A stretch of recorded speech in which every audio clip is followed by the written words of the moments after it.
¿no es cierto? Cuando buscamos imágenes en Internet que traten de ilustrarla, uno encuentra imágenes muy sugestivas, a favor o en contra de la idea de subsidiariedad, ¿no es cierto? Que recordemos que para simplificarlo, porque es un principio mucho más amplio de una estructura de la vida social, nosotros lo vamos a tomar aquí en un sentido restringido, que es la relación entre el Estado y la sociedad. Uno podría interpretar este principio de una manera más extendida, más amplia, pero acá nos vamos a referir sobre todo a la relación sana, la relación correcta entre el Estado y la sociedad. Entonces, una imagen que es elocuente es esta, en que les muestro esa mano enorme, ese dedo enorme que representa el poder del Estado, que potencialmente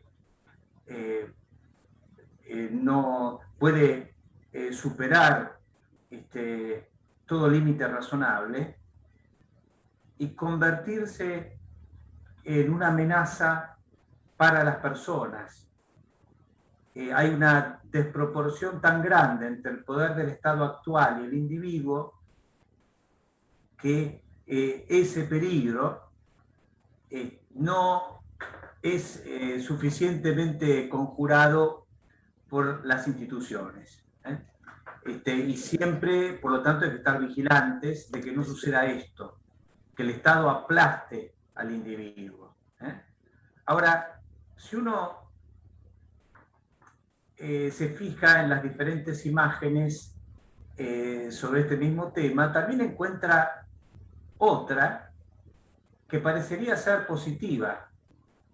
Esta mano más grande y poderosa, de la cual las manos, uno debe entender, de los ciudadanos, pueden tomarse, parecería una imagen positiva. Esto tiene un poco la alusión al reflejo de los niños recién nacidos. Ustedes vieron que un niño muy chiquito, uno le pone el dedo, inmediatamente se aferra por reflejo.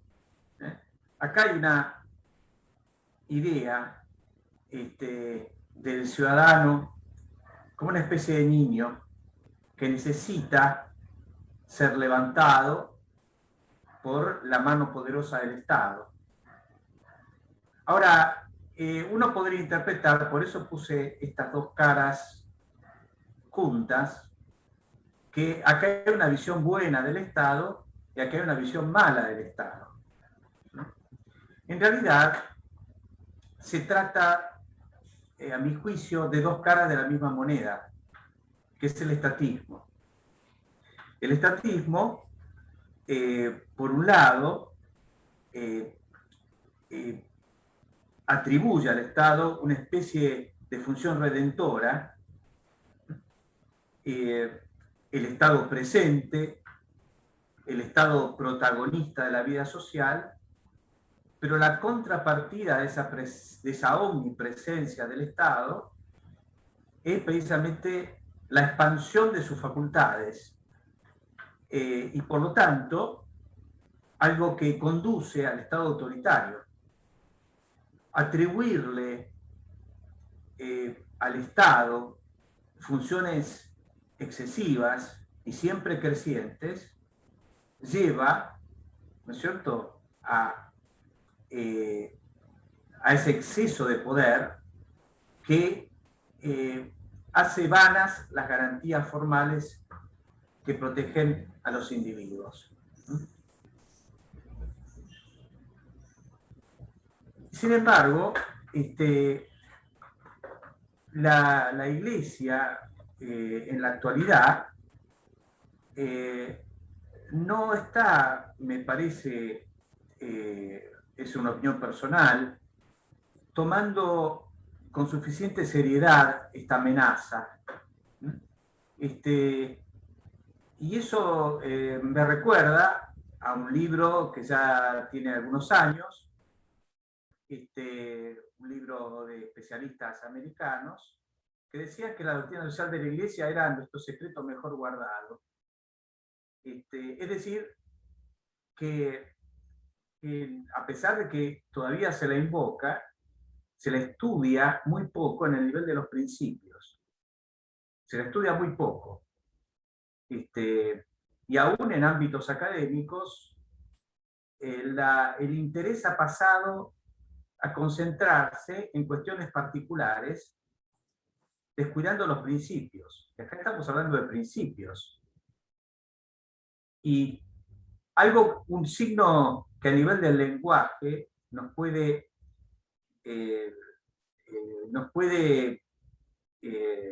revelar esta tendencia pragmática que relega la doctrina, es el hecho de que no se habla mucho de doctrina social de la Iglesia, se habla de pastoral social. La pastoral social es el aspecto más práctico de la doctrina social. Pero la doctrina social insiste que la pastoral social nunca debe desvincularse de los principios. Y ese es el peligro que corremos.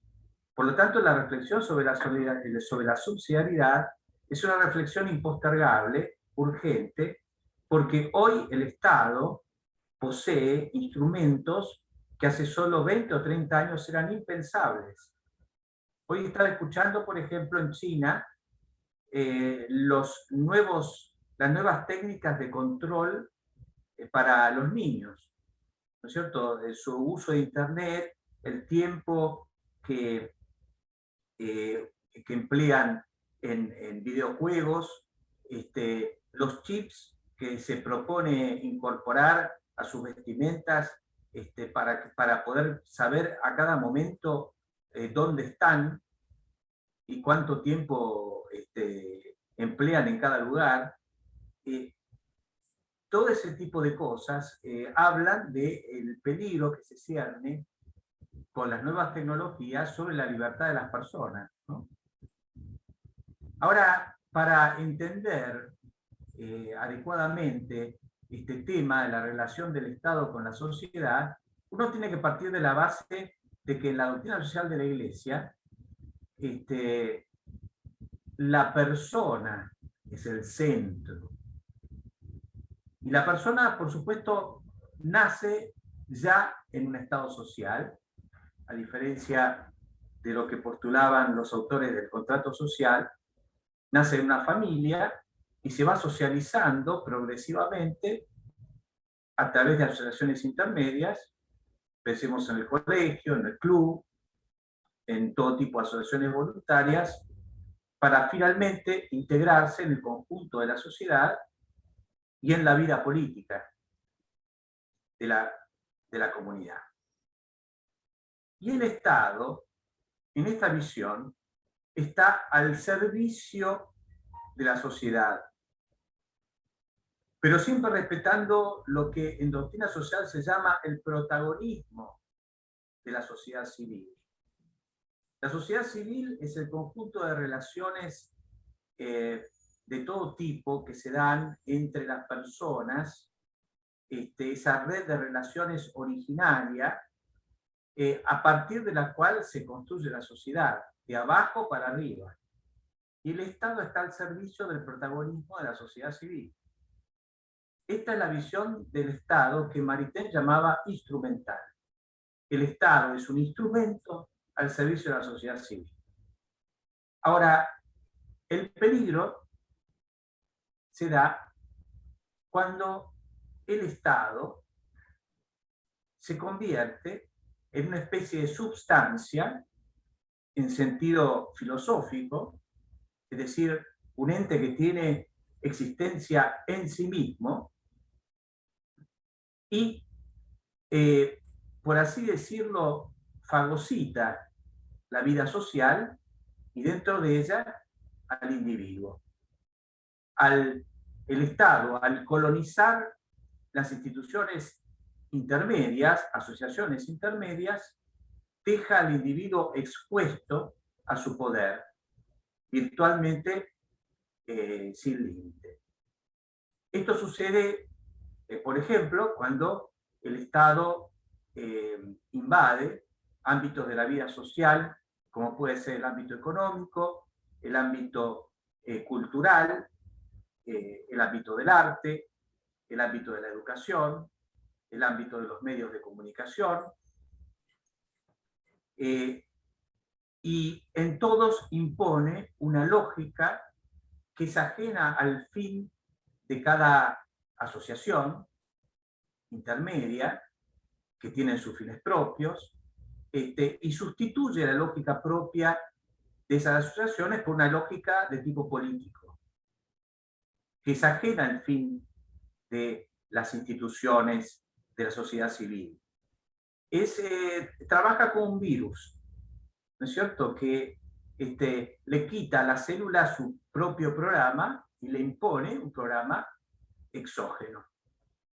Entonces, uno ve que la situación cuando el Estado se mete en el fútbol es tergiversar esa actividad. Cuando el Estado se mete en los colegios,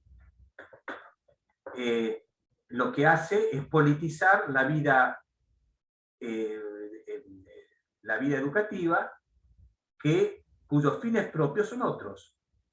De manera que el adolescente, que debería estar protegido en el ámbito del colegio de la agitación de la vida política, al contrario, es arrastrado a esa agitación, ¿no es cierto?, por la intromisión del Estado.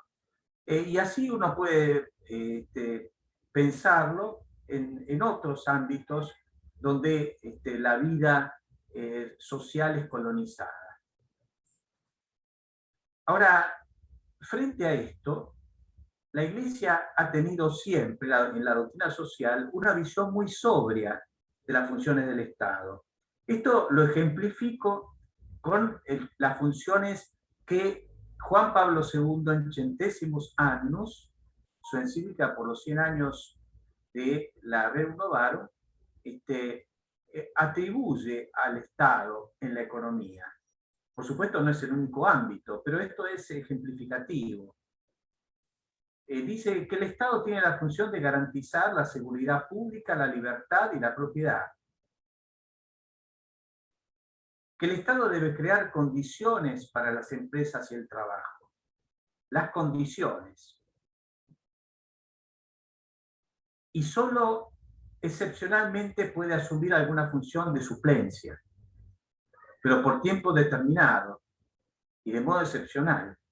Pero las funciones básicas del Estado se encuentran en estos ámbitos, de crear condiciones para la vida de las personas, la seguridad jurídica, la libertad, la propiedad, y para el desarrollo de la vida económica. Ahora, en esta misma encíclica, el Papa advertía que hoy los estados, incluso las economías libres, han asumido la forma del estado del bienestar, que el Papa no critica directamente. El estado del bienestar, si uno hila un poco más fino, designa diferentes figuras de Estado. No es lo mismo los estados de los países escandinavos que Estados Unidos. En países que tienen una población más homogénea, el sentido de solidaridad es mayor, el estado del bienestar puede permitirse ser más, digamos, más grande y más presente. En sociedades más heterogéneas como Estados Unidos, el estado del bienestar, dado que el sentido de solidaridad es menor, no puede alcanzar los mismos niveles. Ahora, siempre el estado del bienestar es un estado grande, porque lo que busca es garantizar al ciudadano frente a determinados riesgos de la vida, desde la cuna hasta la tumba. Y el problema que da a entender Juan Pablo II es que por su misma lógica, el estado del bienestar tiende a convertirse en un estado asistencial. ¿Por qué? Porque la lógica de los derechos sociales es expansiva. Los derechos sociales no tienen una lógica clara que les permita poner un límite, sino que siempre es posible pensar en nuevos derechos, financiados por el Estado, siempre. Entonces el Estado asistencial, además de ser económicamente insostenible, produce muchos problemas de carácter ético, de ética pública. Primero, obviamente, contra la subsidiariedad. Y por lo tanto, al quitarle protagonismo a la sociedad civil, debilita las energías humanas. Lleva a un crecimiento cada vez mayor de la burocracia, que vamos a ver el problema que esto significa. Y por supuesto el aumento del gasto público que termina financiándose a costa de la misma sociedad. En nuestro caso, o con deudas, o con deuda que en el fondo se vuelve impagable, con inflación. Por eso, esta caricatura puede expresar una verdad respecto del Estado asistencial, el Estado que deja de ser subsidiario, que es el modo como aplasta la iniciativa individual. No sé si esta caricatura tiene mucha gracia, pero tiene una cierta verdad, ¿no es cierto? El elefante que le pregunta al empresario, ¿no vas a invertir? Dice, buena idea. Ahora tú te pones debajo y me agrandas el aro, que es la posibilidad de ganar, de hacer rentable la inversión. Y esto, uno piensa que permanentemente en el discurso político, ayer estaba escuchando uno precisamente, se reclamaba a los empresarios que inviertan. Y las homilías de autoridades de la Iglesia en determinadas recurrencias del calendario,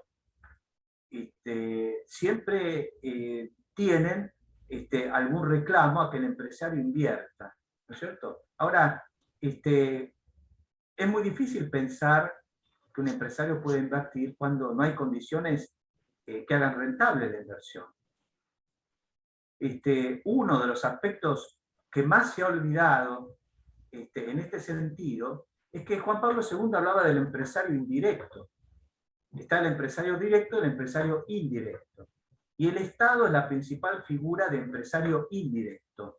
Si el Estado no crea las condiciones para la actividad empresaria, el empresario no puede hacer milagros y no se le puede pedir que se inmole. Esta otra caricatura pretende apoyar la idea de subsidiariedad. En realidad no me parece que por lo menos yo no la entiendo como algo muy feliz, porque acá da la impresión de que dice que si el gobierno no interviene,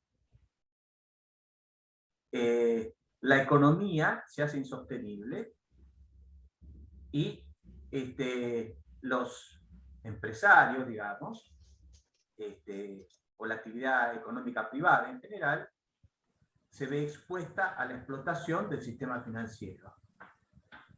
Una visión que se podría discutir, porque si hay alguien que quita dinero del bolsillo, es precisamente el Estado, que no solo no duerme, sino que no duerme ni reposa, como dice el Salmo de Yahvé, no duerme ni reposa, sino que siempre está con la mano en el bolsillo del contribuyente. Entonces, y acá viene el aspecto que yo abordaba en el artículo del Estado que nos cuida. La palabra cuidar no es una palabra casual, es un modo muy astuto que tiene cierto progresismo de parasitar tendencias de pensamiento difundidas. En este caso, hace muchos años que se viene hablando de la ética del cuidado, pero en el ámbito bioético, ¿no es cierto? Como un modo de equilibrar una ética de tipo kantiano imparcial. Entonces, la ética del cuidado complementa esa ética de la imparcialidad con una atención especial al más débil, al más necesitado, pero siempre, bueno, sobre todo en el ámbito de la salud, ¿no es cierto? Ahora, la palabra cuidado ha pasado a formar parte del vocabulario progresista, entre comillas, y entonces es la idea ya no del Estado que controla todo, sino que el Estado nos está cuidando, no nos está controlando, condicionando, sometiendo, explotando, sino que nos está cuidando.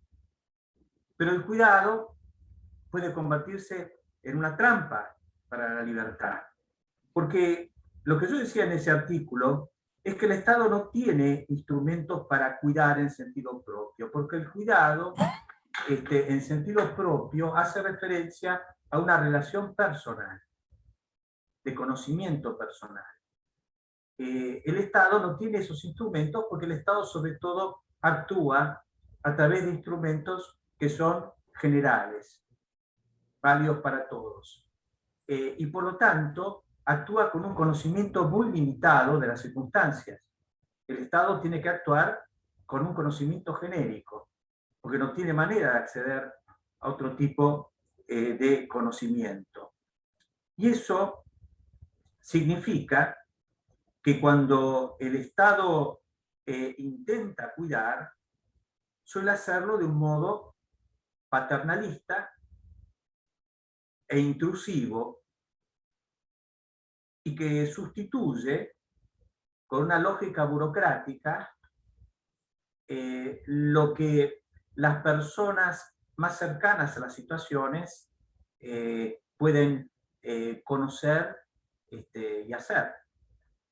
En este sentido, por ejemplo, Juan Pablo II, en esa misma encíclica que yo venía citando, dice que el Estado, por los servicios del Estado, aún los servicios sociales, tiene una lógica burocrática y por lo tanto no puede sustituir el voluntariado. Y ese es un tema que desarrolla más adelante el Papa Benedicto en Deus Caritas Est.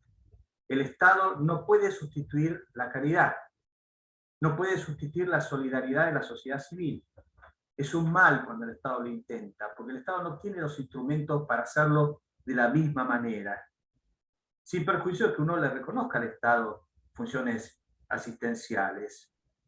El Estado solo puede proponer soluciones uniformes, y por lo tanto hay que tener mucho cuidado del avance sobre los derechos individuales.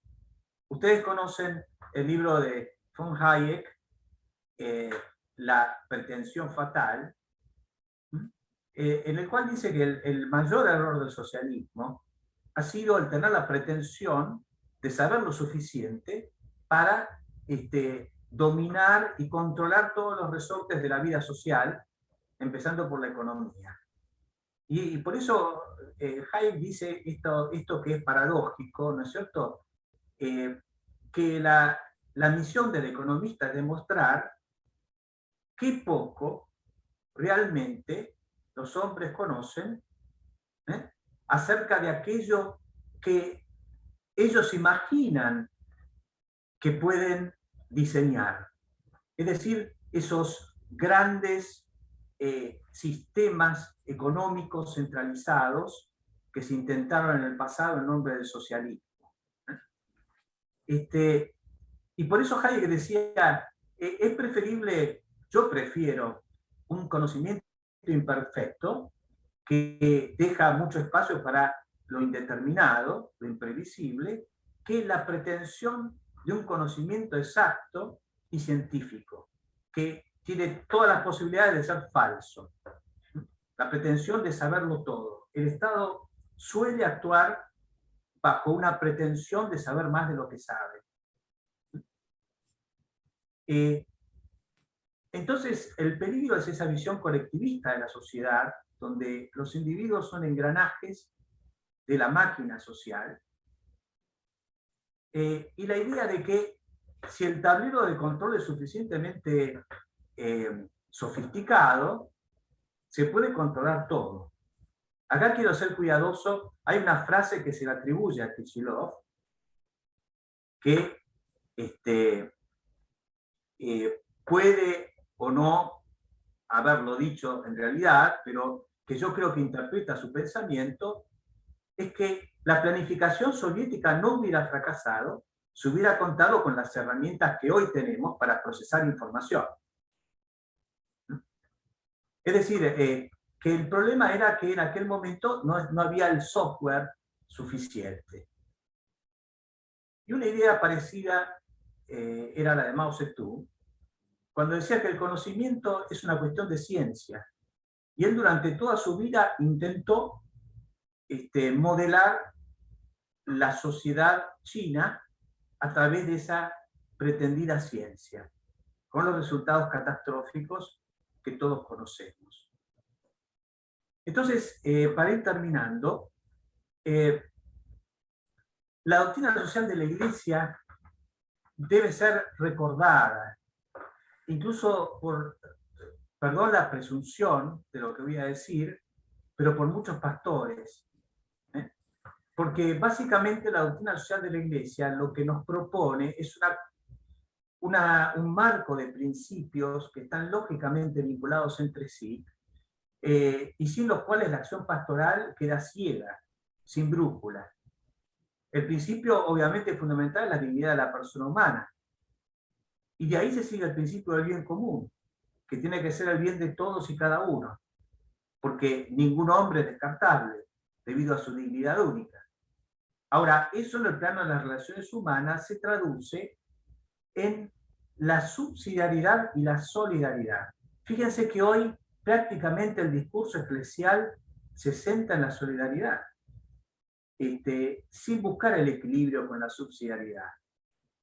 Y después está el tema, las distorsiones respecto de la comprensión de la relación entre propiedad privada y el destino universal de los bienes. Acá lo vamos a dejar de lado porque nos quitaría tiempo para el poco tiempo que queda para lo esencial. Entonces yo acá, este PowerPoint se lo dejo a disposición. Acá yo muestro textos del compendio de la doctrina social de la Iglesia, donde explica esto, precisamente que la sociedad civil se construye desde abajo a través de una red de relaciones, que es necesario garantizar la subjetividad de la sociedad civil y la subjetividad del ciudadano, que sea protagonista de su vida, y por eso hay que tutelar esas expresiones originarias a través de ese principio importantísimo de la filosofía social, que es la subsidiariedad. Importantísimo y hoy prácticamente no mencionado. Que por supuesto tiene un aspecto de que el Estado debe ayudar, subsidium, pero también tiene el aspecto negativo de que el Estado no debe invadir a la sociedad civil en lo que ésta pueda hacer por sí misma. Y eso es, ante todo, un respeto de la autonomía de las personas, como dice el Papa Benedicto en Caritas in Veritate. Ustedes en el compendio van a encontrar, en el tema subsidiariedad, muchas situaciones que contrastan con la subsidiariedad. Por ejemplo, la centralización, la burocratización, el asistencialismo, la presencia injustificada y excesiva del Estado y el aparato público. Sin embargo, estas son cosas que no suelen generar preocupación incluso dentro de la Iglesia. Y por otro lado, hay situaciones que son conformes a la subsidiariedad y que se debería promover, como la promoción de la persona y la familia, las organizaciones intermedias, la articulación pluralista de la sociedad, la salvaguarda de los derechos de las minorías, la descentralización burocrática, el equilibrio entre lo público y lo privado, el reconocimiento de la, fíjense la expresión, la función social del sector privado, la responsabilización del ciudadano para ser parte activa de la realidad política y social del país. Acá la iniciativa privada, el impulso a la iniciativa privada, etcétera. Son cosas que dan para meditar mucho. Pero lo cierto, y con esto vamos terminando, es que en Caritas in Veritate, la encíclica del Papa Benedicto, dice: la subsidiariedad debe mantenerse íntimamente unida a la solidaridad y viceversa. Porque, y esto va a parecer un poco un trabalengua, pero lo vamos a explicar, porque así como la subsidiariedad sin la solidaridad desemboca en el particularismo social, la solidaridad sin subsidiariedad acabaría en el asistencialismo que humilla al necesitado. ¿Qué quiere decir todo esto? Que sin solidaridad, o sea, si solo hablamos de subsidiariedad, cada sector social va a defender sus propios intereses sin referencia al bien común. Ese es el particularismo social, que traería hablar solo de subsidiariedad. Pero por otro lado, hablar solo de solidaridad sin subsidiariedad es un retroceso a la época de la beneficencia. Es decir, la ayuda que humilla, que no promueve, por lo menos. Y ese asistencialismo, que la solidaridad, si no se equilibra con la subsidiariedad, cae fatalmente en esto, humilla al necesitado y destruye los estímulos positivos. Por eso elegí esta caricatura que ustedes ven acá, ¿no es cierto?, donde la gente hace la cola para la ayuda social y no para el trabajo. Ahora, esto no quiere ser peyorativo para con las personas. Esto quiere, las personas actúan racionalmente cuando obran de esta manera. ¿Por qué? Porque al destruirse los estímulos positivos para el trabajo, muchas veces a la gente le conviene vivir de la ayuda social. Por lo menos en cierto sentido. Porque incluso le conviene, en algunos casos, no casarse, porque pierde beneficios sociales. No trabajar, porque pierde beneficios sociales. Entonces, es muy importante crear los estímulos adecuados para recuperar la cultura del trabajo. Bueno, todos estos son temas que tienen que ver con la subsidiariedad, que por lo tanto es un tema que hay que volver a pensar y hay que volver a destacar, porque hoy en día en la Iglesia hemos perdido conciencia de esto. Y yo termino poniendo un solo ejemplo, el tema de la cuarentena. En muchos países se discutió acaloradamente el equilibrio entre el interés social, sanitario, y los derechos individuales. En nuestro país, por lo menos en el ámbito de la Iglesia, esa discusión no existió. Directamente, si ustedes revisan las homilías, los mensajes, etc., todo ha sido avalar la política sanitaria del Estado y llamar a las personas a someterse, y hubo muy poca consideración del peligro para los derechos individuales. Como si no hubiera suficiente experiencia de que cuando el Estado avanza sobre los derechos individuales, difícilmente después retrocede, una vez superados los motivos de esa expansión. Entonces, para mí esto es un signo de nuestra dificultad, nuestra falta de sensibilidad para con los llamados derechos individuales, que nos expone a sufrir un estatismo creciente. Entonces, volver a la doctrina social de la Iglesia, a ese secreto tan guardado, hoy es una misión impostergable.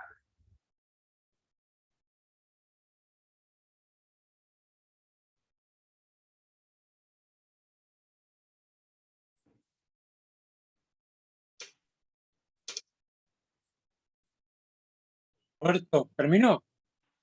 Sí. ¿Dónde tenemos a nuestro expositor? Está acá, pero está sin pantalla, sin... Pidámosle, Sí, efectivamente. que abra para el diálogo. No Ahí me di está. cuenta que se había apagado. Efectivamente terminé, porque en algún lado tengo que terminar para darles la palabra a ustedes. Esto, yo Sí, dije, son algunas pinceladas, reflexiones en voz alta. El tema claro, es enorme. precisamente en el artículo de Lori Sanata, último en La Nación, demuestra cómo el Estado puede llegar a convertirse en una especie de religión, o asumir formas religiosas. Hay que tener fe en lo que hace el Estado, cumplir los ritos que el Estado dice, es decir, convertirse en un sustituto de la religión. Es algo así lo que yo interpreto, por lo menos. No sé usted qué opina de eso. Exactamente, exactamente. Hay muchos modos de sacralizar el Estado, a veces sin el lenguaje, pero la sacralización del Estado es un peligro constante. El Estado se sacraliza cuando se libera de los límites éticos. Entonces, cuando, por ejemplo, el Estado no respeta la libertad de conciencia, la libertad religiosa, se está por lo menos implícitamente sacralizando. Y el Estado se ha tomado atribuciones en materia religiosa que son muy difíciles de justificar. Y lo está haciendo todavía hoy, en muchos municipios, por ejemplo, de la provincia de Buenos Aires. Uno tendría que hablar con Juan Navarro Floria, que se dedica al tema, para conocer muchos ejemplos de que por razones fútiles o de segunda importancia se condiciona el culto, el derecho de culto en muchos lugares. Y esto se hace con una cierta pasividad por parte de la Iglesia, que no defiende suficientemente su libertad, sin darse cuenta que estos ejemplos nunca se quedan ahí, que siempre son un nuevo peldaño para seguir avanzando. ¿Tenemos anotaciones de personas que tienen Carlos, preguntas? Sí, Carlos es Bueno, el primero que levantó la mano. Bien. Carlos Regúnaga. Sí. Desmutealo. No, él solo. Ahí está. Sí. Ahí está. Buenas tardes, padre. Buenas tardes. Quería simplemente agregar un comentario en apoyo de uno de los puntos que usted tocó, porque me parece a mí, por lo menos me ha pasado en mi experiencia, que es uno de los temas menos comprendidos por la sociedad. En general, la gente entiende que el empresario es necesario por la función que cumple, pero en cambio no se comprende muy bien el rol del capitalista. Y usted mencionó el tema de los intereses que a veces se describen como una apropiación indebida de parte del valor del trabajo. En realidad, no hay inversión sin ahorro. Y no va a haber ahorro si no se paga un interés. Ahora, lo fundamental que la gente no entiende es que en realidad lo deseable es tener que pagar lo menos posible al capitalista, que la tasa de interés sea lo más bajo posible para que quede más para los otros factores de la producción. El empresario puede ser simultáneamente las dos cosas, pero lo más valioso es la tarea que realiza como empresario, no como capitalista. Y en realidad en los grandes proyectos, el capital viene de otro lado, lo dan los bancos o los fondos de inversión. Ahora, ¿por qué la tasa de interés es distinta en distintos lugares? Por el tema de la seguridad jurídica. Cuanto más se persigue al capitalista y al ahorro, más tasa de interés hay que pagarle para que finalmente venga. En otros países hoy, el capitalista paga para que le cuiden el dinero, porque la tasa de interés es negativa. Y esos países se benefician entonces de esa ventaja, que no es normal, pero que se da en muchas circunstancias. Mientras que países como la Argentina están pagando tasas de interés altísimas porque no hay absolutamente ninguna seguridad. Muy bien. Muy bien, Carlitos. Bueno, pero... No me lo decías a mí. No, lo digo a toda la audiencia, pero espero que el padre esté de acuerdo. Sí, por supuesto, por supuesto. Por eso es bastante ridículo, ¿no es cierto?, esas exhortaciones a que el empresario invierta, ¿no es cierto?, y fustigar al empresario porque no invierte, sin entender que existe el cálculo empresario. El empresario no es la Madre Teresa, tiene otra función en la sociedad, de manera que uno tiene que el Estado tiene que crear las condiciones para que las inversiones sean rentables. Mientras no haga eso, el llamado a que el empresario invierta es realmente una manera de simular la propia impericia o mala voluntad, ¿no es cierto? Porque le está pidiendo a empresarios cosas imposibles.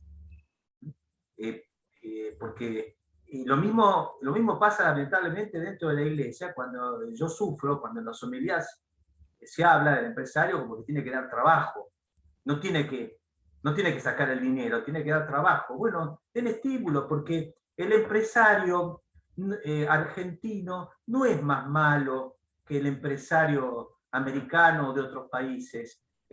No es que acá el empresario es malo y en todos los otros lugares es bueno. Lo que pasa es que el sistema de estímulos es diferente. Si a un empresario le crean las condiciones para que pueda, asumiendo un riesgo, tener una ganancia y producir, los empresarios de su mayoría lo van a hacer.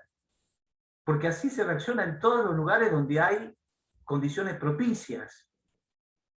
Por eso yo digo que la idea del empresario indirecto, que no se mencionó más, es una idea fundamental, sin la cual no se comprende la actividad empresaria. De acuerdo. El Estado tiene que crear determinadas condiciones. Mario Carazal le pidió la palabra. ¿No, Mario? ¿O vi mal? Sí. Hola, padre, encantado. Bueno, la verdad que escucharlo es a veces triste porque es una realidad que usted ha pintado muy claramente. Yo tengo dos cosas. Primero, yo soy un mini empresario y digo que el empresario lo que busca es rentabilidad, no es interés. Los intereses son otra cosa que la rentabilidad. Me parece que en eso hay que hacer una distinción muy importante. Y la pregunta, y así, la duda que me genera, el populismo va especialmente a la pobreza. Este populismo que tenemos ahora en este país va a la ignorancia y a la pobreza. Y se nutre un poco de lo que dice la Iglesia de la pobreza, con lo cual yo no comparto que la pobreza que habla la Iglesia, yo soy un cristiano profeso y soy ministro de la Eucaristía, y la pobreza que habla la religión habla de la pobreza de espíritu, no solamente de la pobreza material. Me gustaría una reflexión sobre eso de usted, padre. Bueno, por ejemplo, en los documentos de la Iglesia Latinoamericana, para no ir más lejos, el documento de Medellín hacía una clara distinción entre la pobreza material y la pobreza evangélica. Hacía una clara distinción. Dice, hay dos tipos de pobreza. La pobreza material, que es un mal, y la pobreza evangélica, que es una virtud. Claro.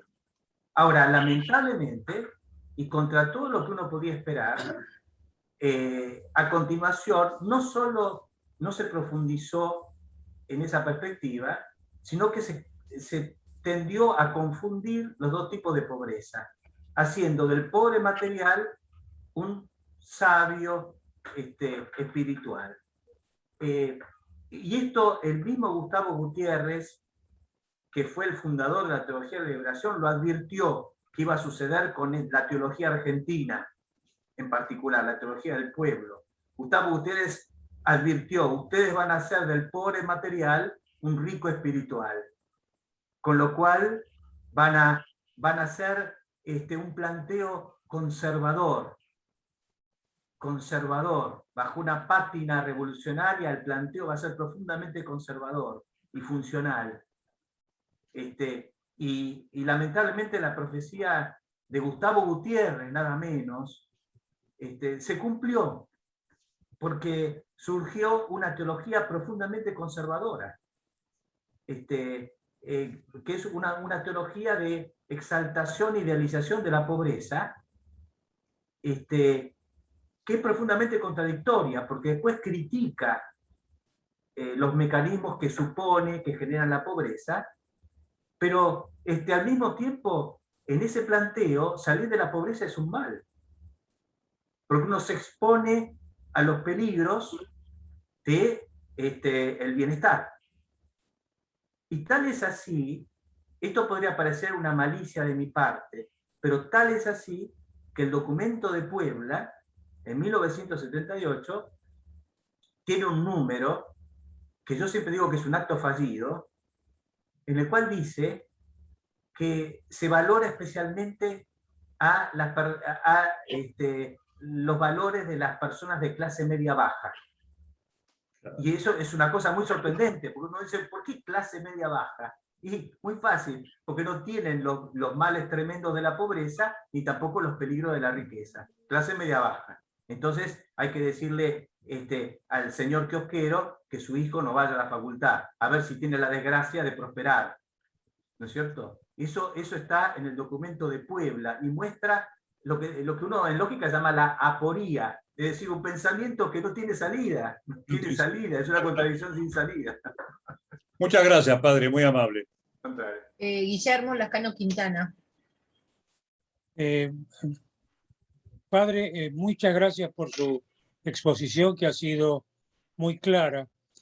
Voy a referirme brevemente a su primera parte, cuando usted habló del Estado como triturador, digamos así, de la sociedad civil.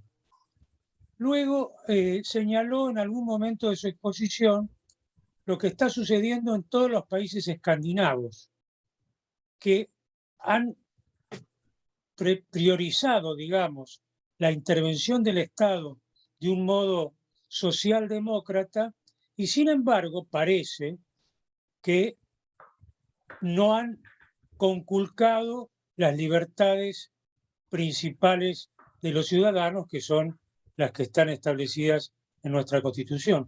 Me gustaría un poquito más de reflexiones sobre eso, si quiere. Sí, sí. Hay un libro de un autor chileno, Rojas de apellido, creo que es Mauricio. Sí, lo conozco, lo he leído todo, es fantástico. Fantástico, en el cual él explica, en primer lugar, que desde la tremenda crisis que sufrió Suecia a principios de los años 90, ese estado de bienestar de tipo socialista ha evolucionado hacia una forma más inteligente de solidaridad, con articulación de lo público y lo privado, ¿no es cierto? De manera que el mito de ese socialismo escandinavo habría que matizarlo muchísimo, porque son economías libres, con una fuerte presencia del Estado, pero un Estado eficiente, transparente, para nada corrupto, y ese Estado solidario sí ha tenido éxito, sin ninguna duda, pero hay que tener presente que ha tenido éxito para una sociedad muy particular, relativamente homogénea a pesar de la inmigración, ¿no es cierto? Entonces Mauricio Rojas muestra ese estado del bienestar inteligente, que no es el del pasado, porque el que llegó hasta principios de los años 90, impulsado por el socialismo, era insostenible, ¿no es cierto? Y Suecia salió de su crisis a través de una mejor articulación con la actividad privada. Y eso dio mayor libertad a los ciudadanos. Así que bueno, Eso sería una reflexión sobre lo que pasa en los estados escandinavos. Y respecto de esa crítica del capitalismo salvaje, siempre la pregunta es ¿dónde está ese capitalismo salvaje? ¿Qué país encarna el capitalismo salvaje? Porque hoy en todos lados el capitalismo es reglamentario, crecientemente reglamentario. Aún en Estados Unidos, que no ocupa los primeros lugares en la libertad económica. No es Hong Kong, ¿no es cierto? No es Singapur. El capitalismo es crecientemente reglamentario. Así que la crítica del capitalismo salvaje, salvo episodios particulares que es arbitrario vincularlo al sistema capitalista en sí mismo, es una crítica anacrónica. Creo yo. Muchas gracias. Muchas gracias. Es así. Yo voy a dar el orden, así no viene Javier. Les pido, estamos muy cortos de tiempo, así que si pueden ser rápidas las preguntas. Recuerden, sé decir preguntas, después viene Gloria y después Carlos Reguna, ¿sí? Javier, tenés la palabra. Sí, bueno, buenas noches, padre. ¿Qué opina usted acerca de lo que ha dicho usted en su presentación sobre la excesiva intervención del Estado y la contrapartida en que el Estado quiere que el empresario, que los privados inviertan, pero después le pone muchas reglas, mucha legislación, y que tenés que cumplir esto y lo otro? Entonces, al ver el empresario esa excesiva legislación, dice, yo acá no invierto porque es muy complicado, me están llenando de reglas que tengo que cumplir. Entonces, eso en definitiva va en contra de lo que el Estado quiere. ¿Usted qué opina de esto? Sí, no, exactamente, que hay una contradicción intrínseca entre esa visión estatista y la exhortación a los empresarios. Pero lamentablemente uno ve que esa misma contradicción está presente en la Iglesia, que atribuye al Estado hoy en día todo tipo de funciones y responsabilidades, y que al mismo tiempo hace esas exhortaciones al mundo empresario. Es necesario que esos dos discursos puedan sintetizarse y no juxtaponerse. Si la Iglesia cree realmente en el elogio que está haciendo en los últimos años a la vocación empresaria, que se anima a llamarla vocación, probablemente influida por la producción de Michael Novak, se anima a hablar de la vocación empresaria, y ahora se está con el tema de la beatificación de Shaw, pero ese discurso tiene que hacerse consistente con la visión de la economía y la función del Estado, si no queda como un discurso fragmentario, como partes que no se pueden conciliar entre sí. ¿No es cierto? Un discurso tendencialmente estatista y un discurso tibiamente a favor de la actividad empresaria. Gloria. Sí, muchas gracias, Gustavo, y a todos. Hola, Gloria, un gusto de verte. Bien, te quería dos cositas, preguntas, pero por un lado, ante este Estado que nos cuida y avasalla, en estas libertades, la libertad religiosa, como decías, pero acá quiero aclarar que la Iglesia ha reaccionado, no te digo de entrada, pero después sí, y a tiempo, y también con otras confesiones cristianas y con otros credos en la defensa, ¿no es cierto?, de la libertad religiosa, por un lado. Y que me parece que ante esto, que la doctrina social cristiana o de la Iglesia tendría que formar en virtudes también, en virtudes, además de estos principios, en las virtudes personales que van a hacer posible la aplicación, ¿no? O sea, la justicia, la fortaleza, etc. Creo que eso tiene que ser una meta también. Y bueno, acabo de estar en la beatificación de Fray Mamerto Esquiú, y creo que es una figura para todos, para toda la sociedad, en este tema que me gustaría que cuando se contraponen los bienes personales y el bien común. Evidentemente, Fray Mamerto Esquiú fue un ejemplo de contraponer el bien que querían, ¿no es cierto?, de un Estado confesional a aprobar la Constitución, donde el Estado respeta la religión o sostendría el culto católico y establece la libertad de cultos. Entonces, esta confrontación que se da de intereses particulares y el bien común, me parece que sería... A ver, son varios temas, pero rápidamente. Es cierto que hubo una declaración interconfesional, es cierto.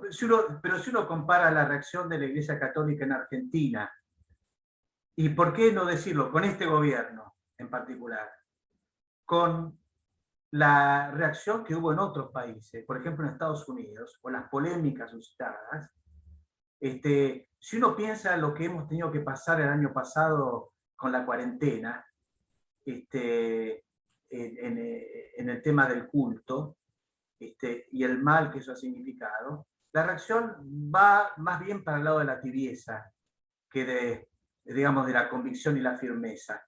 Yo no creo que haya sido suficiente, y creo que si hubiera sido en otro gobierno, la Iglesia hubiera levantado la bandera de la persecución religiosa. Pero acá ha sido digamos, una charla muy, muy serena y muy amable.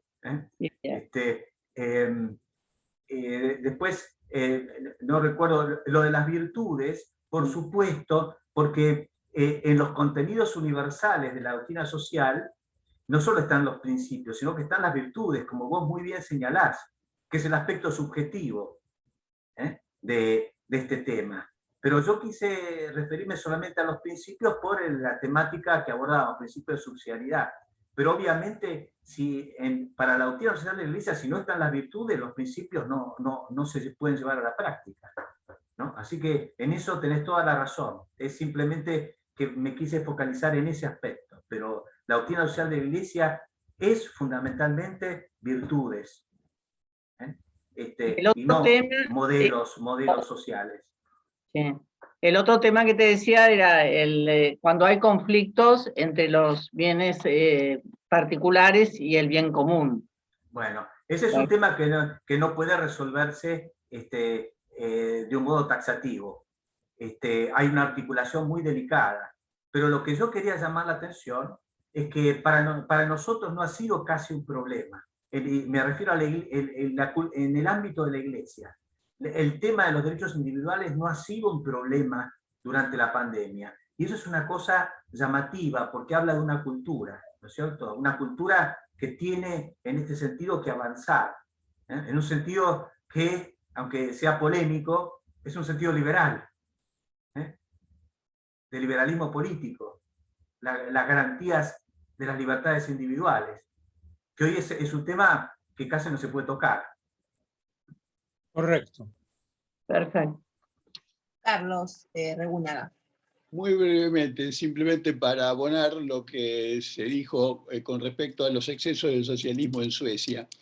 Yo asistí a un curso de una maestría en la Universidad de New York en el año lectivo 68-69 y tenía compañeros de todo el mundo porque era un curso especial para abogados extranjeros.